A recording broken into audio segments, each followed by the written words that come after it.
لا حول ولا قوة إلا بالله.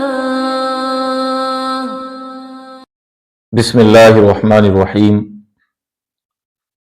معزز ناظرین کرام، السلام علیکم ورحمۃ اللہ وبرکاتہ۔ آج یہ ہمارا درس نمبر 13 ہے، اور اس درس کے اندر آج ہم سورہ عبسہ کی آیت نمبر 33 سے سورت کے اخیر تک تفسیر بیان کریں گے۔ پہلے آیات کا ترجمہ اور اس کے بعد پھر انشاءاللہ تفسیر ملاحظہ فرمائیں گے۔ اعوذ باللہ من الشیطان الرجیم، بسم اللہ الرحمن الرحیم۔ فَإِذَا جَاءَتِ الصَّاخَّةُ، پھر جس وقت کانوں کا بہرا کر دینے والا شور برپا ہوگا۔ یوم یفر المرء من اخیہ وامہ وابیہ وصاحبتہ وبنیہ، جس روز ایسا آدمی اپنے بھائی سے، اپنی ماں سے، اور اپنے باپ سے، اور اپنی بیوی سے، اور اپنی اولاد سے بھاگے گا۔ لِكُلِّ امْرِئٍ مِّنْهُمْ يَوْمَئِذٍ شَأْنٌ يُغْنِي، اس روز ان میں سے ہر ایک شخص کو ایسا مشغلہ ہوگا جو اس کو اور طرف متوجہ نہ ہونے دے گا۔ وجوہ یومئذ مسفرہ ضاحکۃ مستبشرہ، بہت سے چہرے اس روز روشن خندہ شاداں ہوں گے۔ ووجوہ یومئذ علیہا غبرہ ترہقہا قطرہ، اور بہت سے چہروں پر اس روز ظلمت ہوگی، ان پر کدورت چھائی ہوگی۔ اولئک ھم الکفرۃ الفجرہ، یہی لوگ کافر بدکار ہیں۔ آیات کے ترجمے کے بعد اب ان آیات کی تفسیر بھی ملاحظہ فرما لیجئے۔ گزشتہ آیات میں اللہ تعالیٰ نے اپنی کچھ ان ظاہری نعمتوں کا تذکرہ فرمایا جن نعمتوں پر انسان کی زندگی کا مدار ہے، جو نعمتیں اس کی زندگی کی بقا کے لیے ضروری ہے، اس کی صحت اور توانائی کے لیے ضروری ہے۔ انسان کو چاہیے تھا کہ وہ ان نعمتوں کا استعمال کر کے اس کا شکر ادا کرتا، اللہ تعالیٰ پر ایمان لاتا، اس کے احکام کو بجا لاتا، قرآن جیسی عظیم دولت کے مطابق اپنی زندگی کو گزارتا۔ لیکن انسان کتنا بڑا ناشکرا ہے کہ اللہ تعالیٰ کی نعمتوں کا استعمال کیا اور اس پر وہ ایمان نہ لایا، اس کے احکام کو وہ بجا نہ لایا، قرآن کے مطابق اپنی زندگی کو نہیں گزارا، تو اس کے احکام کو ٹھکرا کر اور سرکشی اختیار کر کے، اس کا مقابلہ کر کے اس کی ناشکری کی۔ تو اب انصاف کا تقاضا یہ ہے کہ ایک ایسا دن مقرر ہو جس دن اس دنیا کے اندر اللہ تعالیٰ کی نعمتوں کے استعمال پر اس کی شکر گزاری کرنے والے اور اس کی ناشکری کرنے والے کو جو ہے بدلہ ملے، شکر گزاری کا انعام و اکرام کی شکل میں، اور ناشکری کرنے والے کو سزا اور عذاب کی شکل میں۔ لہذا اللہ تعالیٰ نے ان آیات کے اندر قیامت اور اس کی ہولناکیوں کا تذکرہ فرمایا ہے، اور اللہ تعالیٰ فرما رہے ہیں فَإِذَا جَاءَتِ الصَّاخَّةُ، سو جس وقت کانوں کا بہرا کر دینے والا شور برپا ہوگا، یعنی قیامت ایک ایسی بھیانک چیز ہوگی کہ انسان اپنے ہوش و حواس کھو بیٹھے گا، اور اس کی ہولناکیاں یہ ہوں گی یوم یفر المرء من اخیہ وامہ وابیہ وصاحبتہ وبنیہ لکل امرئ منہم یومئذ شأن یغنی، کہ انسان اس روز جب اس کو میدان محشر میں حساب و کتاب کے لیے جمع کیا جائے گا، تو اس وقت ایسا نفسی نفسی کا عالم ہوگا کہ انسان اپنے دور کے رشتہ دار کو تو چھوڑیے، اپنے ان رشتہ داروں کو، ان قریبی رشتہ داروں کو بھی بھول جائے گا جن سے وہ دنیا میں مدد لیتا تھا یا مدد ان کی کرتا تھا۔ ایسا نفسی نفسی کا عالم ہوگا کہ انسان اپنے بھائی سے بھاگے گا، اپنی ماں اپنے باپ سے بھاگے گا، اپنی بیوی اور اپنی اولاد سے بھاگے گا۔